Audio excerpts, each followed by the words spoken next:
June 14, 1944. Normandy, France. A German army surgeon's hands wouldn't stop trembling. Dr. Friedrich Weber had performed 17 amputations in the past 48 hours. 17 young men who would return to the fatherland as cripples if they survived the gangrene that was already creeping through the makeshift field hospital like an invisible plague. The smell of rotting flesh had become so familiar he barely noticed it anymore. What he noticed now was the small olive green packet in the American medic's hand. The medic, barely 20 years old with dirt under his fingernails and blood on his sleeves, was standing over a wounded GI with a shrapnel wound that looked identical to the ones Weber had been desperately treating for months. The same torn flesh, the same exposed bone, the same death sentence Weber had learned to recognize. But instead of the grim preparations for amputation, the American simply tore open the packet with his teeth, poured yellow powder directly into the wound, and moved on to the next man. "What is that?" Weber heard himself ask in broken English, his voice hoarse from exhaustion and something else, something that felt dangerously like hope, or perhaps horror. The medic looked up, surprised to be addressed by a prisoner. He held up the packet so Weber could read the label. First aid packet, U.S. Army. Sulfa powder. "Every soldier carries one," the medic said, as casually as if discussing cigarettes or chewing gum. "Standard issue. Every soldier." In that moment, Dr. Friedrich Weber understood, with a clarity that would haunt him for the rest of his life, that Germany had already lost the war. Not because of tanks or planes or the number of men, but because of what could fit in a pocket. To understand the shock that reverberated through German POW camps in 1944 and 1945, you must first understand the edifice of belief that had been constructed in the minds of German soldiers over more than a decade. This was not simple propaganda. It was a complete cosmology, a way of understanding the world that permeated every newspaper, every radio broadcast, every school lesson, every conversation in every home across the Reich. According to the carefully crafted narrative of Nazi ideology, America was a nation in terminal decline. A mongrel society weakened by racial mixing, corrupted by Jewish influence, made soft by excessive wealth and democratic complacency. German newsreels showed breadlines from the Depression, labor strikes, jazz clubs with mixed-race audiences, all presented as evidence of American decadence and approaching collapse. The message was clear and constantly repeated. Americans could make cars and movies, but they could never match the iron will and scientific superiority of the German people. For medical personnel like Dr. Weber, this narrative had particular resonance.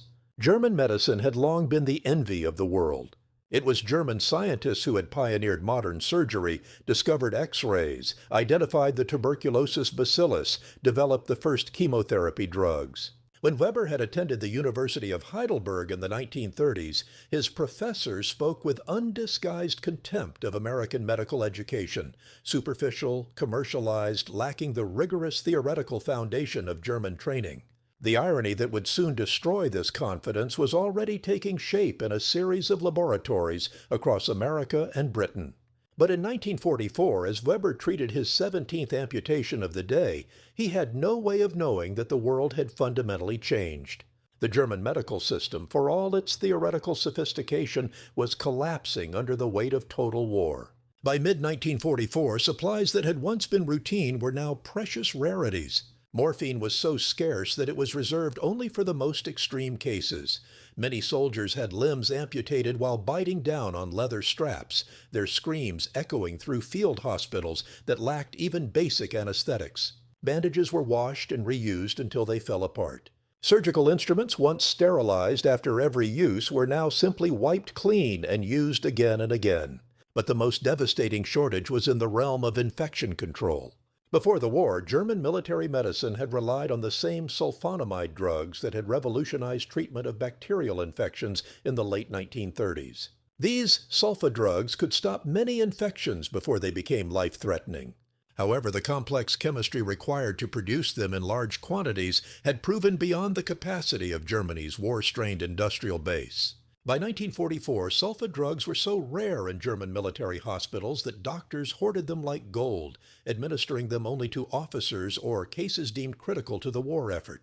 For the average German soldier wounded on the Eastern Front or in Italy, the medical reality was brutal and often medieval. A shrapnel wound to the leg, survivable with proper treatment, became a race against time. If the wound could be cleaned thoroughly and infection prevented, the soldier might recover. But cleanliness required clean water, soap, sterile bandages, antiseptics, all in desperately short supply. More often, the wound would become infected within days. The flesh would turn angry red, then purple, then black as gangrene set in. The stench would become unbearable. And the only option left was amputation, cutting away the dead tissue before the infection spread to the rest of the body.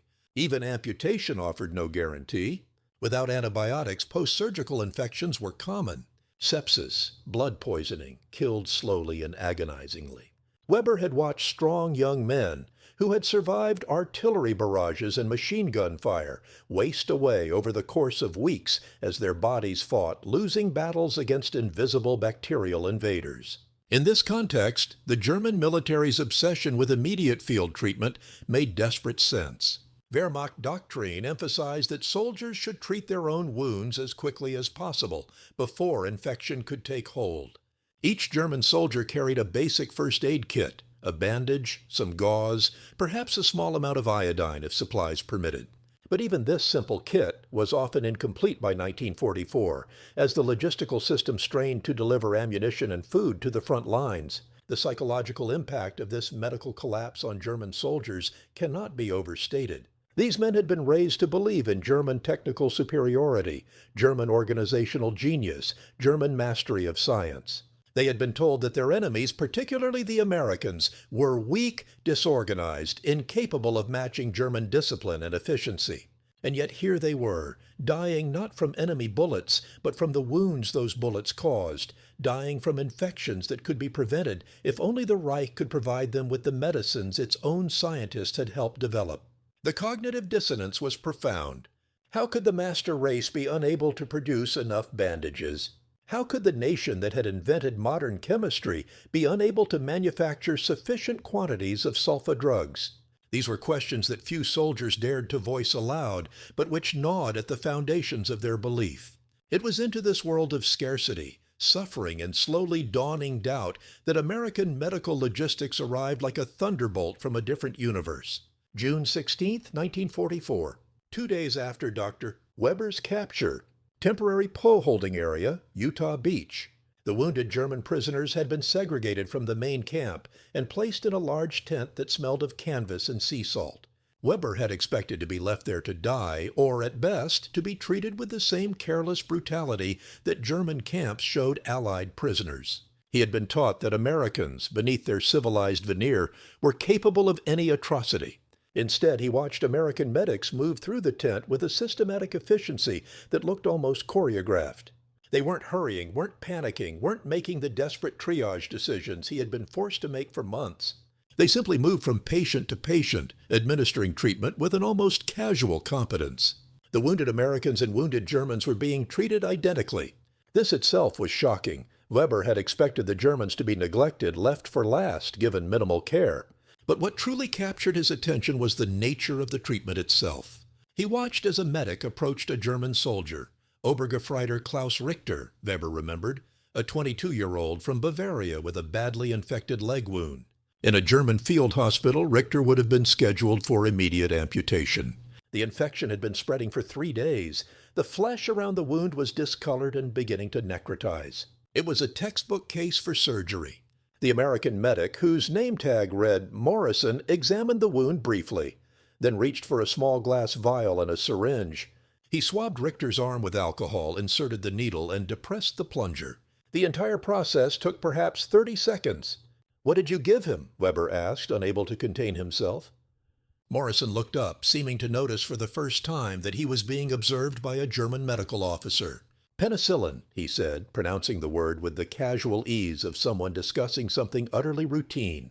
200,000 units. He'll need another dose in 4 hours, but he should be fine.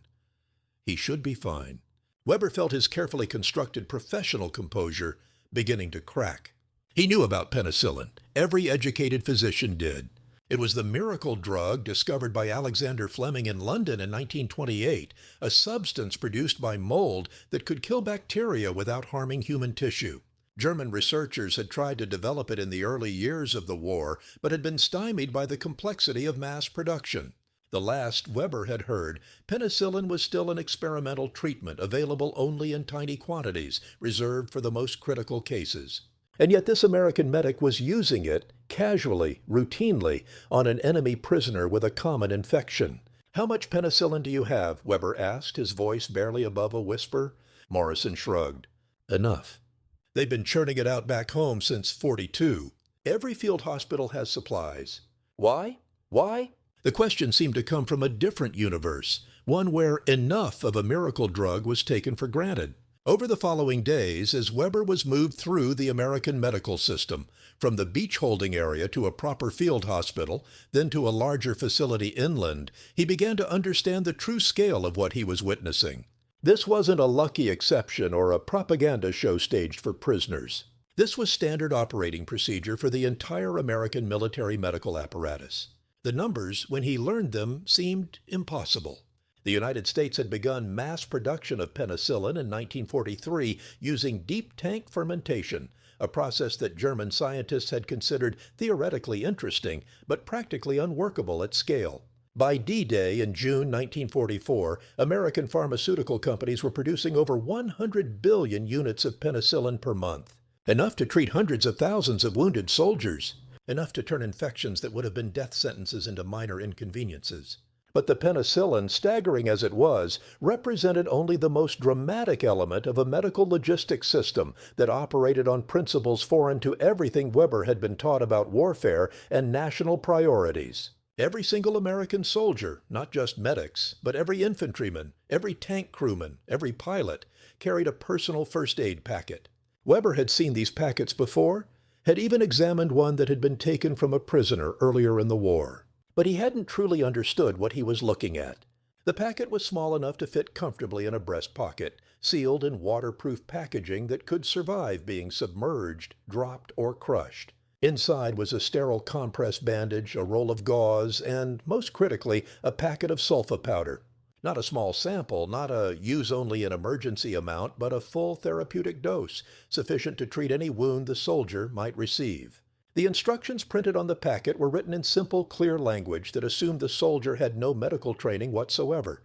Tear open wound with clean hands. Sprinkle powder generously over wound. Apply compress. Tie firmly. Seek medical attention. The implications of this, truly grasping what it meant, required Weber to fundamentally recalibrate his understanding of American industrial capacity and military philosophy. Germany had produced sulfa drugs before the war. German chemists had, in fact, been pioneers in developing these medications, but producing them in sufficient quantities to give every soldier his own personal supply. That would have required chemical plants, quality control systems, packaging facilities, distribution networks, all operating at a scale that the German war economy, stretched to breaking point across multiple fronts, simply could not sustain. The Americans had done it anyway. They had industrialized mercy. July 1944. POW Camp, Dorchester, England. Dr. Weber had been transferred to a permanent POW facility in southern England, where captured German medical personnel were being held separately from regular prisoners. Here, in a strange limbo between captivity and professional courtesy, German doctors and medics gathered each evening to share observations, rumors, and a growing sense of profound displacement. The conversations in those barracks, conducted in low voices after lights out, revealed a community of trained professionals trying to reconcile what they were witnessing with everything they had been taught to believe about German superiority and American inadequacy.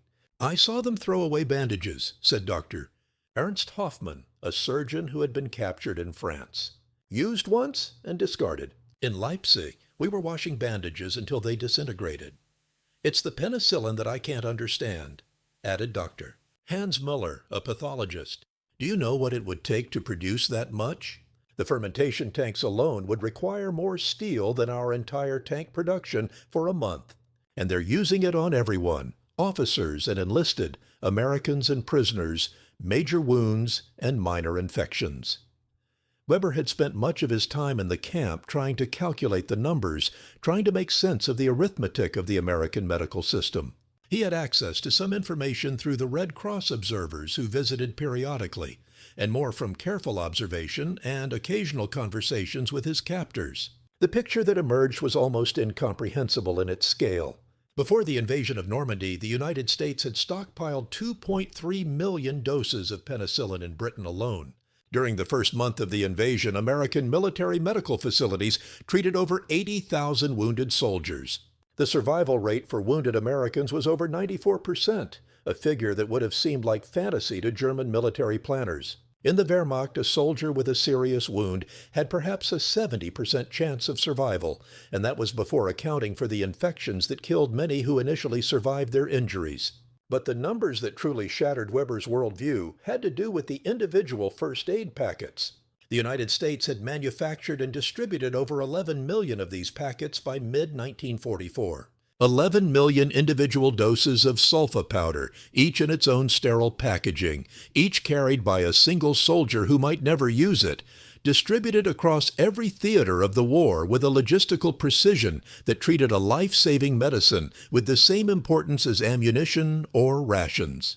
To put this in perspective, the entire German military medical system in 1944 had access to perhaps a few 100,000 doses of sulfa drugs, carefully rationed among millions of soldiers. An American private carried more antibacterial medicine on his person than a German field hospital had for dozens of wounded men. The psychological impact of this realization on captured German medical personnel was complex and devastating. These were not ideological zealots. Most had been physicians before the war, trained in the scientific tradition of skepticism and evidence. They had served because they were required to serve, but their primary identity was as healers, not warriors. And now they were confronting evidence that called into question not just military strength, but the fundamental competence of the system they had served. "We were told American industry was inefficient," Weber said one night, speaking to the silent barrack. "We were told their society was too divided, too undisciplined to match German organizational ability." But this, he gestured vaguely at the walls, at the medical facility beyond, at the entire apparatus of American military medicine. "This is the most extraordinary feat of organization and production I have ever witnessed." Dr. Muller responded with a bitter laugh. "Organization? This goes beyond organization. This is a society that values the individual life of a common soldier enough to equip him with expensive medicine that he might never use. In the Wehrmacht, we save the medicine for officers, for critical cases. We make the hard choices. The Americans don't make hard choices. They simply produce enough that they don't have to choose." The comment hung in the air, pregnant with implications no one wanted to fully articulate. Because if the Americans could produce 11 million first aid packets, if they could manufacture penicillin in quantities sufficient to treat every wounded soldier as if he were the only one who mattered, what did that say about the relative industrial capacity of the two nations? And if one side could outproduce the other by such a staggering margin in something as complex as pharmaceuticals, what did that suggest about the outcome of the war? August 1944. The same POW camp. An unexpected conversation. The American medical officer who visited the German doctor's compound that month introduced himself as Captain Robert Jensen, a physician from Wisconsin who had been assigned to oversee medical care for the POW population. He was in his mid-30s with an easy manner and a Midwestern accent that made his German sound slightly comical, though his grammar was flawless. "Dr. Weber," Jensen said, settling into a chair across from the German physician. "I understand you've been asking questions about our medical logistics." Weber tensed, uncertain whether this was a prelude to punishment or interrogation. But Jensen simply smiled and opened a folder. "I thought you might be interested in seeing some of the data. Professional courtesy, physician to physician." What followed was one of the most extraordinary conversations of Weber's life. Jensen wasn't trying to extract information or score propaganda points. He was genuinely interested in comparing notes, in understanding how the German medical system had functioned, in explaining how the American system worked. It was, Weber realized, the kind of professional discussion he might have had at an international medical conference before the war, when physicians were colleagues first and citizens of warring nations second. The first aid packet program started before Pearl Harbor, Jensen explained. The Army Medical Department studied casualty data from the First World War and concluded that most deaths from wounds occurred not from the initial trauma, but from subsequent infection. The problem was getting treatment to the wounded man quickly enough. In World War I, a soldier with a leg wound might not reach a field hospital for hours, sometimes days. By then, infection had already taken hold. So you armed every soldier with the means to treat himself immediately, Weber said, before infection could establish itself. Exactly. The sulfa powder isn't perfect. Penicillin works better once we can administer it, but it buys time. It keeps a soldier alive long enough to reach proper medical care. The survival rate improvements have been dramatic. Jensen pulled out a chart showing comparative mortality rates. In World War I, approximately 8% of wounded American soldiers died of their wounds. In the current war, that figure had dropped to less than 4%. For wounds specifically involving infection, the gangrene and sepsis cases that Weber had treated so hopelessly, the improvement was even more stark.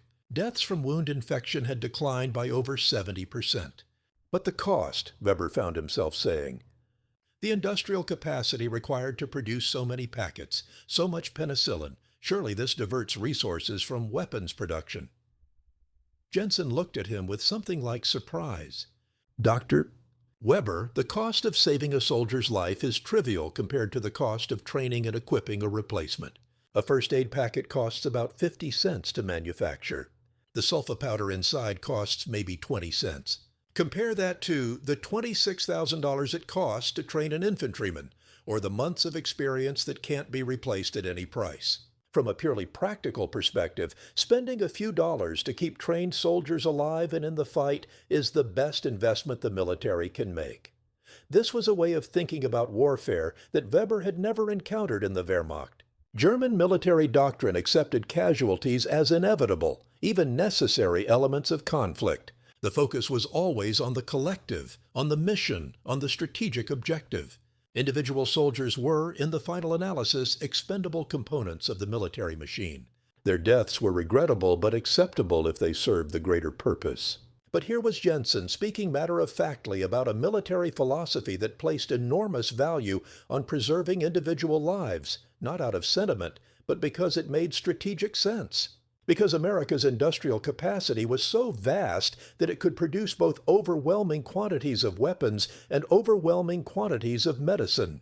Because the American system of warfare was built on the assumption that you didn't have to choose between military effectiveness and soldier welfare. You could have both. May I ask you something? Jensen said after a pause. What was it like, treating wounded men without adequate supplies? The question was asked gently without judgment, and Weber found himself answering with an honesty that surprised him. It was hell, he said quietly. Every day you make choices about who receives the limited medicine you have. You develop a system, officers first, then severe cases, then everyone else. But you know that many of the men you pass over will die from wounds they could survive with treatment. You learn to make those decisions quickly, to not think about them too much. But they accumulate those decisions. They build up inside you. He paused, then added, The first time I saw your medics treating German prisoners with the same care they gave to American soldiers, I didn't believe it. I thought it was a show, a propaganda exercise for observers. I kept waiting for the real treatment to begin, the minimal care, the indifference, the casual cruelty we showed Allied prisoners. But it never changed.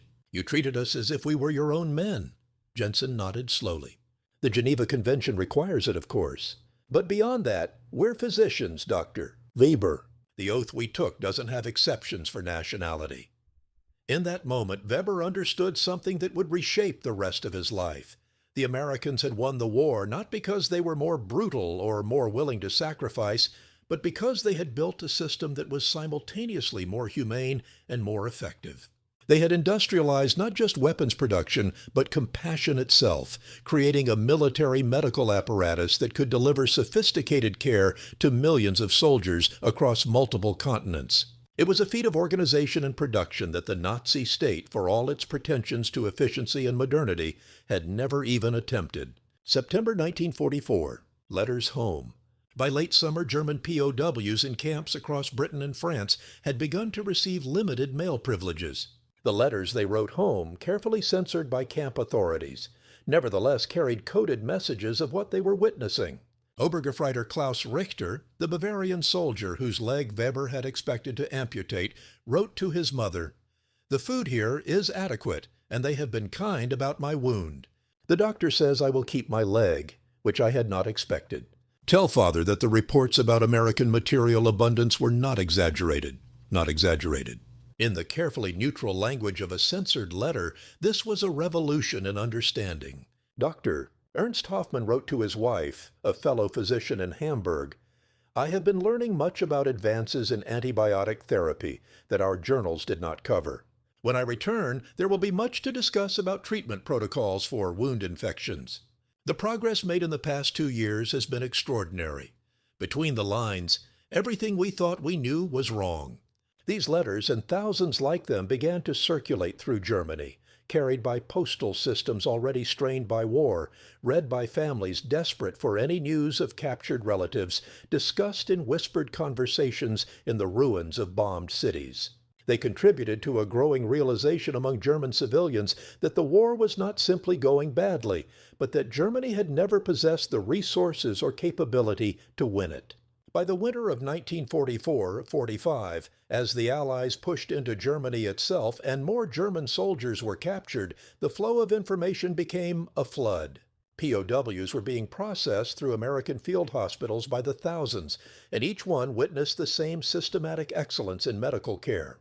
Each one saw the first aid packets that every American soldier carried. Each one received treatment with penicillin or sulfa drugs for wounds that would have meant death or dismemberment in Wehrmacht hospitals. The psychological impact of this extended beyond the immediate military context. German soldiers and physicians had been raised in a system that defined superiority in terms of will, discipline, racial purity, and cultural supremacy. The Nazi state had promised that these qualities would overcome any material disadvantage. Strength of spirit would defeat mere material abundance. But a pocketful of sulfa powder proved otherwise. It demonstrated that industrial capacity, organizational skill, and the ability to harness science for practical purposes could trump ideology. It showed that a society organized around individual rights and democratic values could outproduce, outfight, and outcare for its soldiers compared to a totalitarian system that claimed perfect efficiency. For Weber, this realization prompted a deeper reckoning. He had joined the Nazi Party in 1935, not out of particular ideological commitment, but because party membership was increasingly necessary for career advancement in German medicine. He had served in the Wehrmacht because he was obligated to serve. He had performed his duties competently and with as much humanity as circumstances allowed. But he had also accepted without deep questioning the basic premises of the Nazi worldview: German superiority, the decadence of democratic societies, the necessity of racial hierarchy, the idea that Germany's mission was to reshape Europe according to principles of strength and will. Sitting in a POW camp, watching American medics treat German prisoners with sophisticated medicine and genuine professional care, Weber had to confront the possibility that everything he had accepted was not just wrong, but inverted. The weak Americans were stronger. The inefficient democracy was more capable. The mongrel society was more advanced. This cognitive transformation, replicated in thousands of German POWs who witnessed American medical care, would have profound consequences for post-war Germany. These men would return home as living evidence of American capability and, by extension, of Nazi incompetence. They would become vectors for a new understanding, carriers of information that undermined the foundations of the ideology they had been taught to accept without question. November 1944. Deeper analysis. As autumn turned to winter, Weber had access to more information through Red Cross reports and conversations with other captured medical personnel. He began to piece together a fuller picture of the American medical logistics system, and the numbers were staggering. By the end of 1944, the United States had produced over 1.6 trillion units of penicillin. To put this in perspective, a typical course of treatment for a serious infection required about 2 million units. The American production was sufficient to treat 800 million infections in a military of roughly 12 million men. Even accounting for waste, logistical losses, and the treatment of Allied soldiers and civilians, the United States had produced penicillin at a scale that exceeded military necessity by an order of magnitude. This overproduction was not accidental or wasteful. It represented a fundamentally different philosophy of logistics. The German system, operating under severe resource constraints, had optimized for efficiency, producing just enough of everything, carefully rationed, with complex systems for determining who received what. The American system had optimized for abundance, producing so much of critical supplies that rationing became unnecessary, waste became acceptable, and no soldier would ever die for lack of medicine. The first aid packet program showed the same philosophy. The United States had manufactured over 20 million packets by war's end, far more than would actually be used. Many soldiers carried their packets through entire campaigns without ever opening them. From a German efficiency perspective, this was wasteful, millions of sulfa powder doses that went unused, representing industrial capacity that could have been directed toward weapons production. But from the American perspective, this waste was the entire point. The goal wasn't to produce exactly enough packets for the wounds that would actually occur. That was impossible to predict. The goal was to ensure that every single soldier who needed a packet would have one immediately available. If that meant producing millions of packets that went unused, so be it. Better to waste medicine than to lose soldiers who could have been saved. Weber began to understand that he was witnessing not just a difference in industrial capacity, but a difference in values expressed through industrial organization.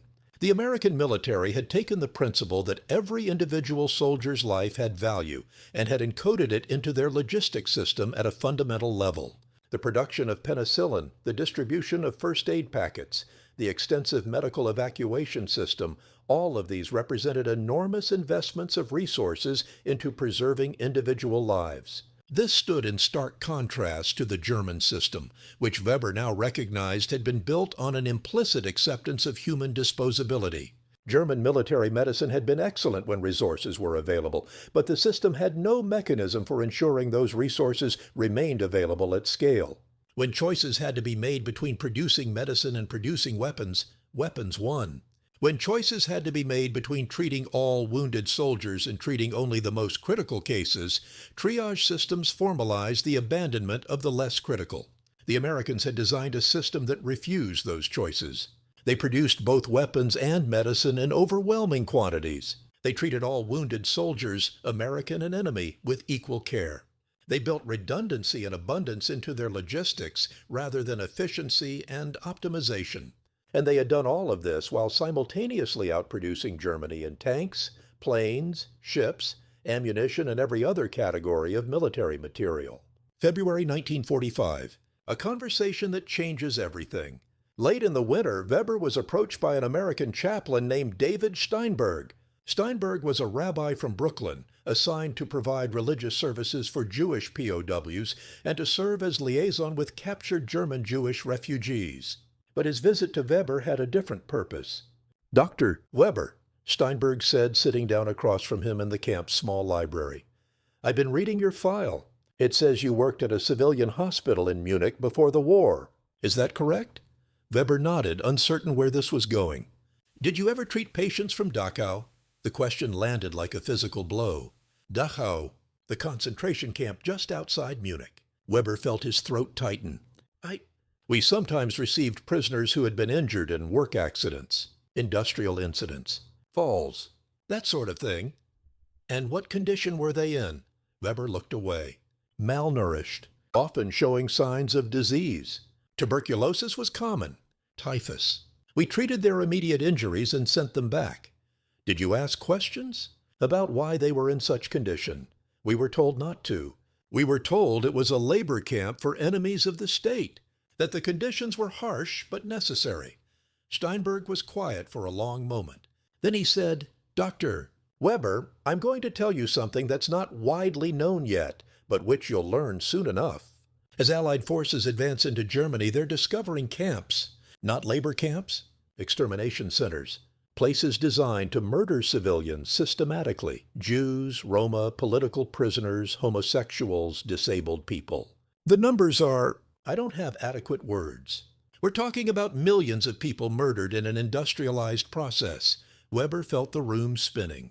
He wanted to say it couldn't be true, that it was Allied propaganda. But even as the denials formed in his mind, he remembered things.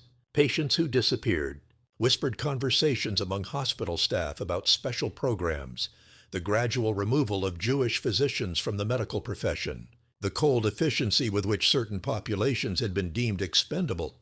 "Why are you telling me this?" he managed to ask. "Because you need to understand the complete picture," Steinberg said. "You've been shocked by American medical logistics, by the first aid packets and the penicillin. You've seen evidence of American industrial capability and organizational skill, but you need to understand what that capability was mobilized against. Not just the Wehrmacht, but an entire system built on the principle that human life, certain human lives, had no value at all." Steinberg leaned forward.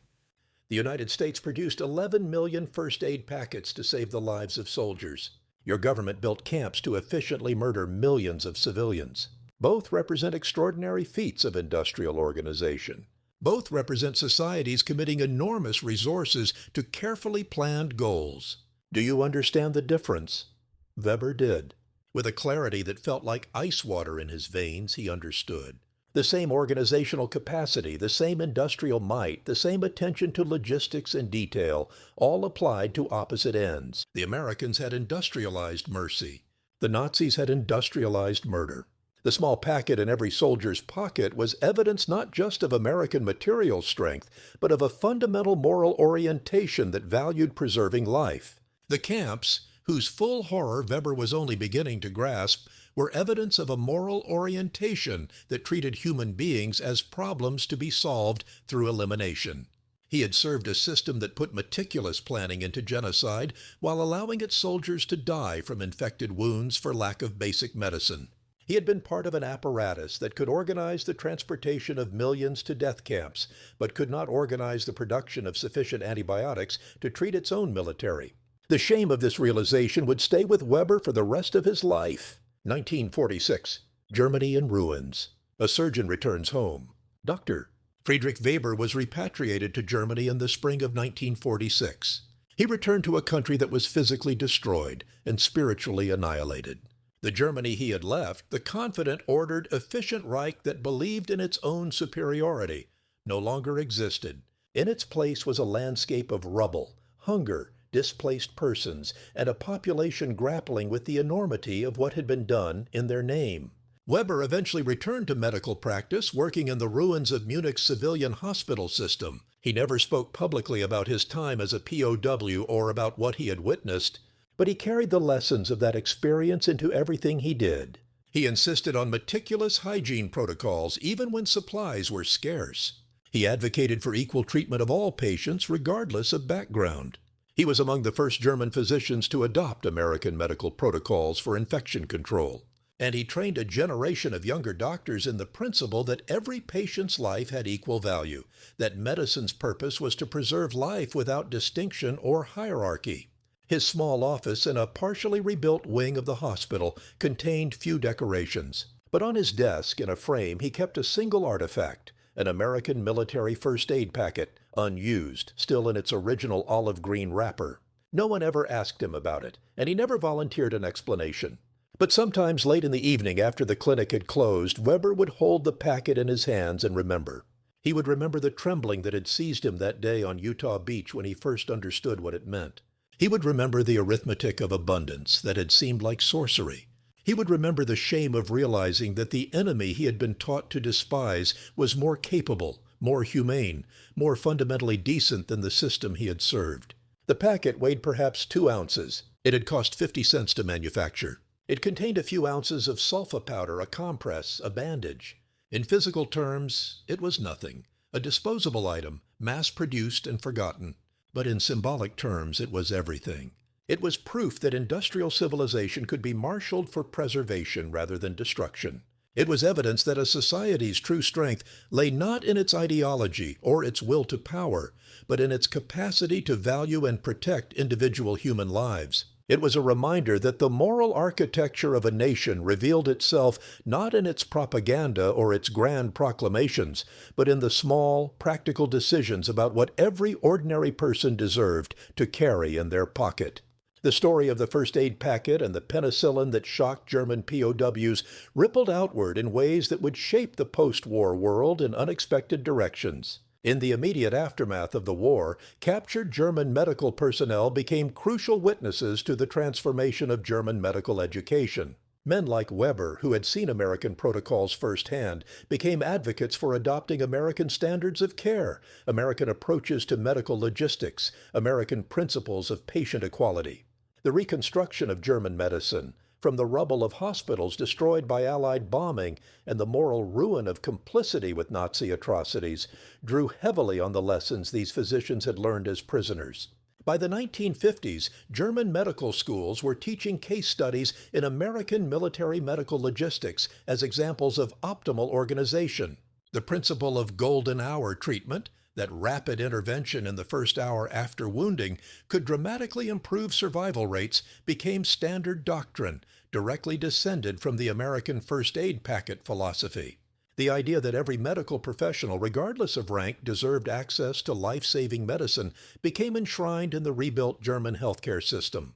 But the deeper impact was psychological and philosophical. The German soldiers and physicians who had witnessed American medical care carried with them a permanent recalibration of their understanding of national strength and cultural superiority.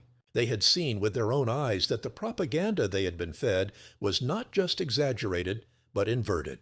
They became living refutations of Nazi ideology, walking contradictions to the myth of Aryan supremacy.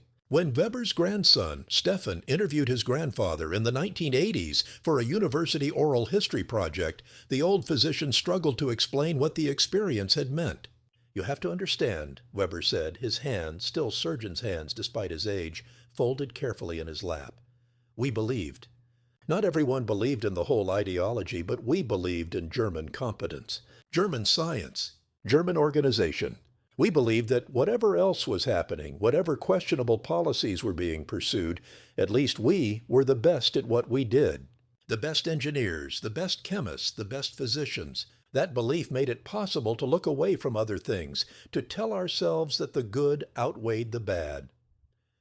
"And the Americans destroyed that belief," Stefan prompted. "Not just destroyed it, inverted it. We had been told they were inferior, and they proved themselves superior. We had been told they were weak, and they showed strength. We had been told their society was chaotic and inefficient, and they demonstrated the most extraordinary efficiency I had ever seen.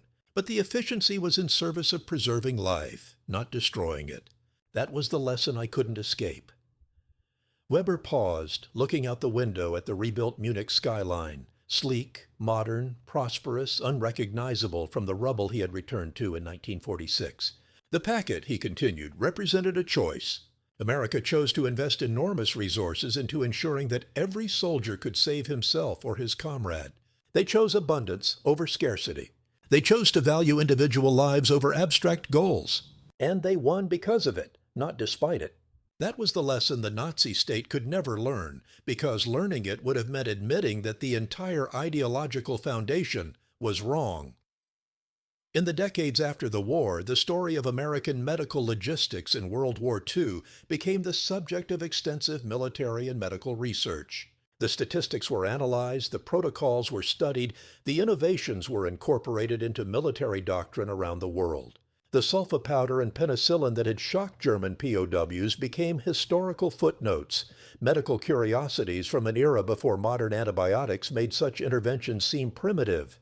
But for those who had experienced the shock firsthand, for the German prisoners who had expected to die and instead were saved, for the German physicians who had performed amputations with leather straps for anesthesia, only to watch American medics treat identical wounds with sophisticated antibiotics, the meaning transcended statistics and medical protocols. Obergefreiter Klaus Richter, whose leg had been saved by penicillin, returned to Bavaria and became a schoolteacher. He lived until 2003, dying at age 81 with both legs intact. In his later years, he spoke occasionally to his students about his war experience. The talk he gave was not about battles or strategy, but about a moment in a tent on a beach in Normandy when an American medic had given him an injection that saved his leg. I had been taught that Americans were soft, decadent, incapable of real sacrifice, Richter would tell his students. And then one of them used expensive life-saving medicine to help an enemy soldier he had every reason to let die. That taught me more about the nature of strength than all the propaganda I had been fed for 12 years. Doctor Ernst Hoffmann, who had been shocked by Americans throwing away bandages, became a leading advocate for hospital hygiene protocols in post-war Germany. He lived until 1987 and spent his retirement writing medical history papers that analyzed the transformation of military medicine during World War II. His final paper, published months before his death, was titled The Logistics of Compassion: What American Medical Organization Taught Us About Efficiency. In it, he wrote, "We believed that efficiency meant rationing scarce resources, making hard choices, accepting necessary sacrifices. The Americans taught us that true efficiency meant producing such abundance that hard choices became unnecessary." This was not just a difference in industrial capacity, though that difference was staggering, but a difference in fundamental values. They organized their entire system around the principle that no soldier should die for lack of medicine. We organized ours around the principle that some soldiers would inevitably die and that this was acceptable. Both systems achieved what they were designed to achieve. We should be clear-eyed about what that says about us. Today, in the Medical History Museum at the University of Heidelberg, where Weber had studied in the 1930s, where professors had sneered at American medical education, there is a small display case in a corner of one room. Inside the case is an American military first aid packet from 1944, remarkably well preserved, still in its olive green wrapper. The placard beside it reads, in German and English, U.S. Army First Aid Packet, Model 1944. Contains sterile bandage, gauze, and sulfanilamide powder. Standard issue to all American soldiers during World War II. Over 20 million were produced. The provision of such sophisticated medical supplies to individual soldiers represented a revolutionary approach to military medicine and demonstrated the industrial capacity of the United States. German POWs encountering this level of medical care for the first time often experienced profound shock, as it contradicted everything Nazi propaganda had taught them about American weakness and inefficiency.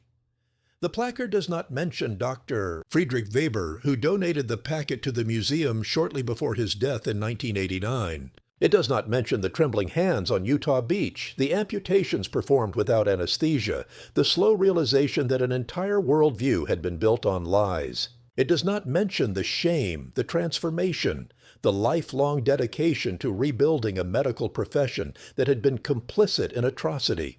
But the packet sits there, mute testimony to a moment when the simple arithmetic of supply and demand became a weapon more devastating than any bomb, not because it destroyed, but because it revealed. In 2019, a team of military historians and medical researchers published a comprehensive analysis of American military medical logistics in World War II. The paper, dense with statistics and technical details, concluded that the American medical system had been the decisive factor in maintaining troop morale and battlefield effectiveness. The survival rate improvements, the rapid return to duty rates, the reduction in long-term disabilities, all contributed to military effectiveness in ways that were difficult to quantify but impossible to ignore. But buried in the appendices was a section that analyzed German POW testimonies and post-war interviews. The researchers had discovered, through systematic review of thousands of documents, that German prisoners consistently reported profound psychological impact from encountering American medical care. The testimonies used strikingly similar language: shock, disbelief, couldn't comprehend, like magic. One of the researchers, Dr. Jennifer Morrison, no relation to the medic who had treated Klaus Richter in 1944, was interviewed about the findings.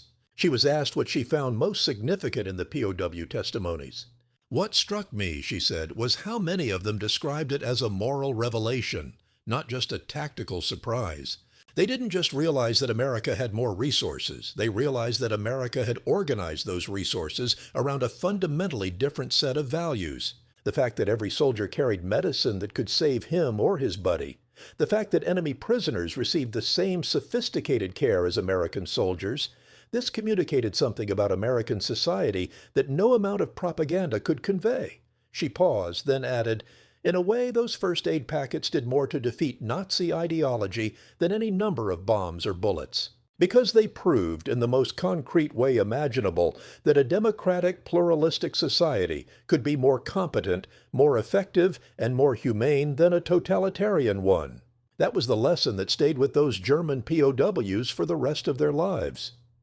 The last surviving German POW who had been treated with American penicillin in the immediate aftermath of D-Day died in 2018 at the age of 96. His name was Martin Schneider, and he had been a Wehrmacht corporal captured near Caen with a severe leg wound. American medics had administered penicillin, and he had recovered fully. In an interview conducted when he was 93, Schneider was asked what he remembered most clearly about his time as a prisoner. "The medicine," he said immediately.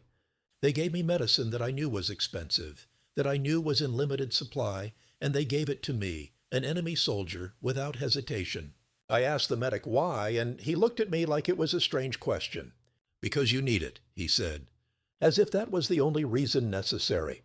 Schneider was quiet for a moment, then continued, "I had been raised to believe that war was about strength dominating weakness, that victory went to those with the hardest will and the greatest willingness to sacrifice. But these Americans had won with abundance, with care, with a system built on the idea that no one should die unnecessarily. It made me rethink everything I had believed about strength and weakness, about what made a nation truly powerful." He died peacefully in his sleep in a hospital in Stuttgart, attended by physicians trained in protocols that descended directly from the American military medical system he had encountered as a prisoner 74 years earlier. The story of the first aid packet and the penicillin shock is not ultimately about medicine or logistics or industrial capacity, though it is about all those things. It is about the moment when belief systems collide with undeniable reality, when ideology meets evidence it cannot explain away. The German soldiers and physicians who experienced this collision were not, for the most part, evil men. They were products of their time and place, trained in a particular worldview, serving in a war they had not chosen to start. Many had moral qualms about the regime they served. Many had tried to practice their professions with integrity within a corrupted system. But they had believed, or at least had accepted, certain fundamental premises about German superiority, about the weakness of democratic societies, about the inevitable victory of will over mere material abundance. These premises had allowed them to rationalize, to compartmentalize, to serve without questioning too deeply. The first aid packet destroyed those premises. Not through argument or propaganda, but through the simple, undeniable fact of its existence and what it represented. It was proof, tactile, immediate, irrefutable, that everything they had been taught was wrong. In the years after the war, as the full horror of the Holocaust became known, as the extent of Nazi atrocities was documented and prosecuted, many Germans claimed not to have known. This claim was sometimes true, sometimes false, often somewhere in between, a complex mixture of genuine ignorance, willful blindness, and post facto rationalization. But the German POWs who encountered American medical care could never claim ignorance about one specific truth. They had seen with their own eyes that the enemy they had been taught to despise was more capable, more humane, and more fundamentally decent than the regime they had served. They had witnessed an alternative model of how industrial society could organize itself, not around domination and racial hierarchy, but around the preservation and protection of individual human life. This witnessing placed a burden on them. They could choose to learn from it, as Weber and Richter and countless others did, spending their post-war lives trying to rebuild a better society. Or they could retreat into denial, into resentment, into fantasies of betrayal and stabs in the back. The ones who learned, who carried the lesson forward, became part of the foundation for a different Germany, democratic, prosperous, peaceful, integrated into the community of nations. The Germany that emerged from the ruins was built in part by men who had learned in POW camps that strength did not require brutality, that efficiency did not require cruelty, that caring for individual lives was not weakness, but the foundation of true national power. All because of what could fit in a pocket.